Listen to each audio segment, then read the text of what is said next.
Të nderuar shikues, mirë mbrëma, do të njihemi bashkë me edicionin qendror të lajmeve këtu në kanalin 7, ndër të tjera do të ndiqni. Proteste vakët në kryeqytet në ditën e punëtorëve, kërkohen paga më të larta dhe kushte më të mira. Rama dhe Begaj mesazh në rrjetet sociale për 1 maj. Sali Berisha nuk do të ketë rival në garën për kreun e Partisë Demokratike. Komisioni zgjedhor skualifikon 2 kandidatët e tjerë për mos plotësimin e kritereve. Blokohet qarkullimi në rrugën Tiranë-Elbasan, radhë kilometrike mjetësh nga tuneli i Krabës në Bradashesh, shkak dyndja drejt juglindjes së vendit. Shqipëria dhe Kosova heqin kontrollet në kufi. Lëvizja e lirë e qytetarëve do të jetë në fuqi deri në 30 shtator, marrëveshja mes vendeve i shërben edhe turizmit. Sot në mbrëmje priten hyrje të reja në fermën e VIP-ave, konkurrentët do të përballen me sfidat e vështira të agajit. Spektakli premton surpriza në Vision Plus.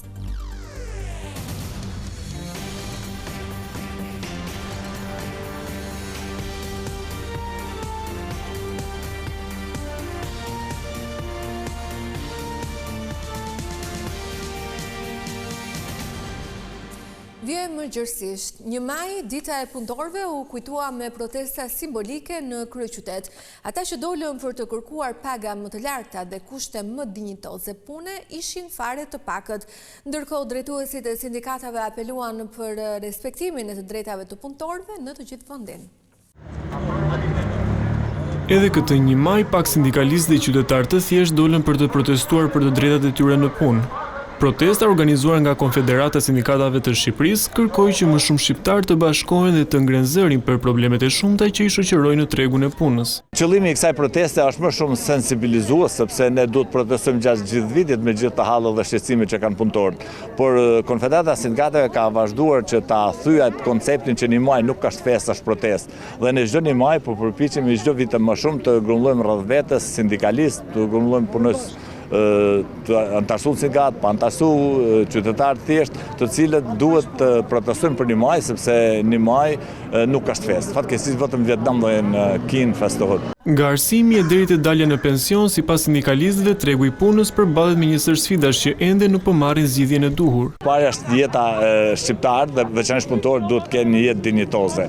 Që këtu fillojnë masani problemet e shkollimit, të arsimimit, të shërbimeve publike, të transportit urban, të mjedisit, të ambientit, masani më ngushtë çështja e pagave, e shpërblimeve, e pensioneve, të drejtave për të organizuar, kontratat kolektive, janë një sër faktorësh negativ, të cilët janë sfida për ne sindikatat, për sfida dhe për gjithë qytetarët e Shqipërisë. Në protestën e zhvilluar këtë të premte ndonse me pjesëmarrje të ulët nuk munguan të rinjtë të moshuarit të bashkuar në idenë se tregu i punës në Shqipëri ende nuk është në nivelet e duhura. Me rastin e ditës ndërkombëtare të punëtorëve kanë ardhur mesazhet nga presidenti i vendit dhe kreu i qeverisë. Ata zgjodhen rrjetet sociale për të përcjellë mesazhet, ndërkohë presidenti Begaj me anë të një postimi në Facebook u shpreh se kjo ditë duhet të shërbejë si një kujtesë e fortë për të gjithë Shqipërinë, shoqërinë që t'u jap punëtorëve forcës që krijon përparim dhe begati më shumë drejtësi sociale dhe solidaritet. Nga ana tjetër, kryeministri Edi Rama teksa postoi një foto me punonjës të shërbimit publik, u shpreh: "Me zemër e respekt i uroj çdo shqiptari punëtor punë edhe ditë të mbar. 1 maj, kudo në botë kujtohet si dita e angazhimit të lëvizjeve sindikale për më shumë të drejta për punëtorët." Fundjava riktheu trafikun të rënduar në aksin Tiranë-Elbasan. Fluksi i lartë i automjeteve krijoi radhë kilometrike, ndërsa segmenti më problematik mbetet kryqëzimi i Bradasheshit.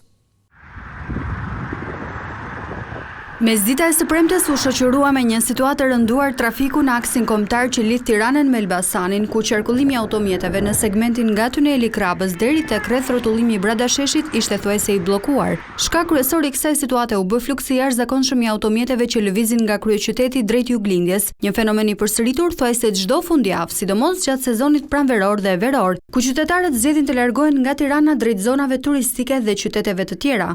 Në veçanti problematika më e madhe paraqitet në zonën e njohur si Hinka e Bradasheshit në daljet e autostradës drejt Elbasanit, ku krijohen radhë kilometrike automjetesh. Kjo pikë është kthyer në një nyje problematike për qarkullimin, duke sjellë vonesa të konsiderueshme për drejtuesit e mjeteve dhe shpeshherë tension në rrugë. Situata e krijuar rikthen edhe një herë në vëmendje nevojën për ndërhyrje më të thellë infrastrukturore dhe zgjidhje afatgjata me qëllim përmirësimin e qarkullimit në një nga arteriet më të rëndësishme rrugore të vendit. Këtë të premte ka hyrë në fuqi heqja e kontrolleve në kufirin mes Shqipërisë dhe Kosovës. Deri në 30 shtator, qytetarët do të lëvizin lirisht në të dy anët fal marrëveshjes së firmosur më herët nga të dy qeverit. Qytetarët e Shqipërisë dhe Kosovës mund të lëvizin pa kontrolle kufitare në zbatim të marrëveshjes mes dy qeverive që ka hyrë sërish në fuqi, duke nisur nga kjo e premte.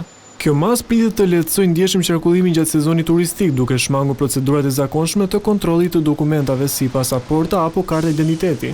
Marrëveshja zbatohet në disa periudha të vitit, konkretisht nga 1 maj deri më 30 shtator dhe nga 1 nëntori deri në fund të shkurtit, duke ofruar në total rreth 9 muaj lëvizje të lira për qytetarët e dy vendeve. Kjo nizm synon jo vetëm për shpejtimin e lëvizjes, por edhe forcimin e lidhjeve ekonomike dhe sociale mes dy vendeve.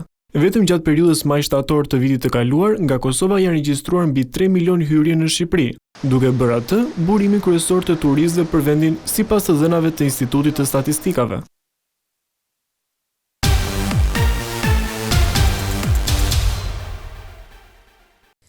Kryeministri Edi Rama deklaroi për mediat italiane se Shqipëria është e vendosur të antarësohet në Bashkimin Evropian brenda vitit 2030. Ai theksoi rëndësinë që pati ndryshimi i qëndrimit të Unionit në raportin me zgjerimin pasi Rusia sulmoi Ukrainën. Metoda e zgjerimit në Bashkimin Evropian për kryeministrin Edi Rama është ende ngadalt. Në një intervistë për ish ambasadorin italian në Tiranë Fabrizio Bucci, postuar nga agjencia italiane ANSA, shefi i qeverisë theksoi se agresioni rus në Ukrainë ndryshoi qasjen e Brukselit. BE-ja është një bekim për ne. Roli i saj është shumë i dobishëm për ndërtimin e institucioneve dhe ajo di si ta bëjë këtë. Është procesi më neurotik i mundshëm, por funksionon. Fal kësaj ne kemi ndryshuar. Më parë ata thanë fjalët e duhura, por veprimet nuk pasuan. Kur erdhi pushtimi, ata kuptuan se të gjitha palët jashtë bllokut mund të humnin. Megjithatë për Ramën, Tirana zyrtare vijon punën për të bërë pjesë e Unionit. Ne duhet të bëjmë atë që duhet të bëjmë, dhe ne do të ecim përpara sepse kështu përmirësohemi. Me humor, kreu i qeverisë gjithashtu theksoi se Shqipëria nuk mund të krahasohet me vende të tjera. Lajmi i mirë është se nuk do të bëhemi kurrë një Gjermani sepse nuk kemi të aftë për të, por një Itali e vogël.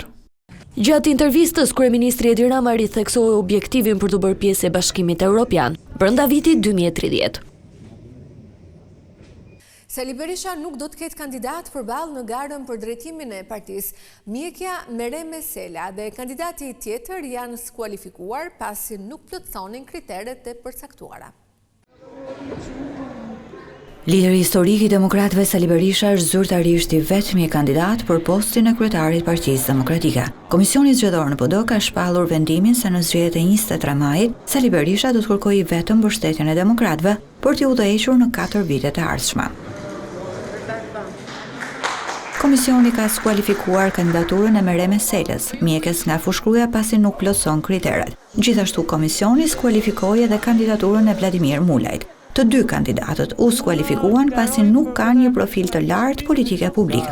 Ndërkohë që kandidatura e Ervin Salianit, Evi Kokalarit dhe Alesia Balliut nuk janë marrë në shqyrtim, pasi për Partinë Demokratike ata nuk janë antarë të kësaj force politike, nuk kanë të drejtë të kandidojnë. Ndaj 23 maj do të jetë një moment rikonfirmimi për liderin historik të Partisë Demokratike, Sali Berishën. Pas zgjedhjeve për kryetarin e PD-s, partia më e madhe e opozitës do të mbledh në 30 maj forumin më të lartë, Kuvendin Kombëtar, i cili do të miratojë ndryshime në statut e do të zgjedhë Këshillin e Ri Kombëtar. Grupi që do të hartojë ndryshime në statut, i kryesuar nga Gazmend Bardhi, u mblodh sot në selinë e PD-s dhe nisi diskutimet. Nuk priten ndryshime që kanë lidhje me parashikimet për kryetarin e PD-s në statut e mbetet thjesht për të parë se çfarë do ndryshojë në organizimin dhe strukturën e forcës më të madhe politike të opozitës. Procesi i zgjedhjeve brenda Partisë Demokratike pritet mbyllet rreth mesit të muajit qershor, kur Sali Berisha do të përzgjedh ekipin me të cilin do të udhëheqë PD-n drejt zgjedhjeve lokale të vitit të ardhshëm e drejt zgjedhjeve parlamentare të vitit 2029.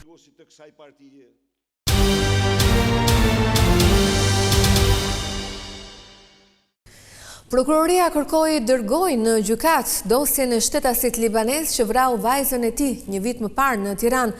Procesi do të zhvillohet në mungesë pasi autoritetet libaneze kanë refuzuar ekstradimin e tij në Shqipëri. Në akuzën e vrasjes në rrethana të tjera cilësuese, drejtësia shqiptare kërkon të gjykojë libanezin 50 vjeçar që vrau të bijën vitin e kaluar në Tiranë. Fadi Aluan goditi me thik vajzën e tij 24 vjeçare Rajan, nën e 3 fëmijëve, pak pasi kishin bërritur në kryeqytet nga Gjermania, ku ishin shpërngulur më herët. Menjëherë pas krimit ai u zhduk pa lënë gjurmë për t'u lokalizuar më pas në Liban, ndërsa në Shqipëri për shkak të akuzës që rëndon mbi të, rrezikon dënimin e përjetshëm. E reja Rajan Aluan ishte e divorcuar, ndërsa 3 të vegjëlit jetonin në Liban me të atin e tyre. Prokuroria siguroi bindjen se ishte ritmi i ri i jetës perëndimore, ai që çoi në probleme të shpeshta të saj me familjarët, ndaj i ati i mori jetën pak pasi kishin bërritur në Shqipëri në një apartament me qira auditore. Ishte pronarja e shtëpisë ajo që e gjeti pa shenja jete 24 vjeçaren, e cila më pas u zhvendos në morgun e kryeqytetit, ku edhe qëndroi për ditë me radhë, derisa u identifikua për t'u përcjellë në banesën e fundit nga vëllezërit e saj në Gjermani. Autoritetet aso kohë bën shpallje në kërkim ndërkombëtar të atit të saj Fadi Aluan, por pa sukses, edhe pse u arrestua më pas në Beirut. Gjykata e qytetit të tij të lindjes refuzoi ta ekstradojë drejt vendit ton, duke ngrirë kështu procesin gjyqësor ndaj tij.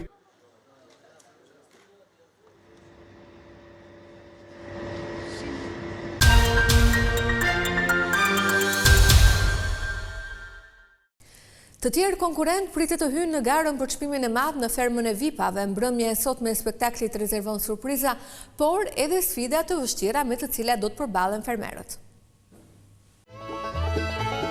Në fermën VIP, çdo ditë që kalon rrit intensitetin e lojës, ndërsa konkurrentët përballen me sfida të reja dhe dinamika gjithnjë më të forta. Pas zhvillimeve intensive të kësaj javës, shpesh me tensione mes fermerëve, gara po hyn në një fazë më delikate. Në qendër të spektaklit të sotëm pritet të jetë nominimi 14 fermerëve, ku më pak të preferuarit e publikut do të duhet të përballen në një sfidë. Sipas formulës së këtij formati, humbësit e sfidës do të duhet të kalojnë në një tjetër televotim për eliminim.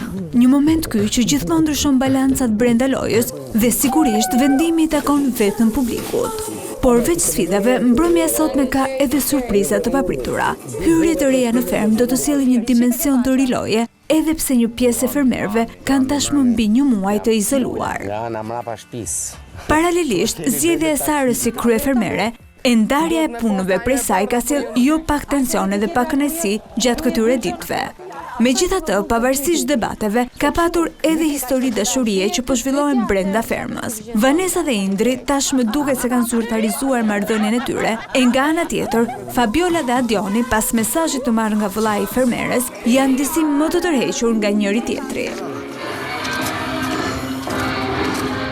Spektakli i sotëm që transmetohet live në orën 21 në Vision Plus dhe në 2 kanale të dedikuara premton surpriza, formula të reja dhe sfida emocionuese që do të ndryshojnë edhe një herë balancat në fermë. Ktu kemi përfunduar, në falenderoj për vëmendjen, bashkë natën e mirë.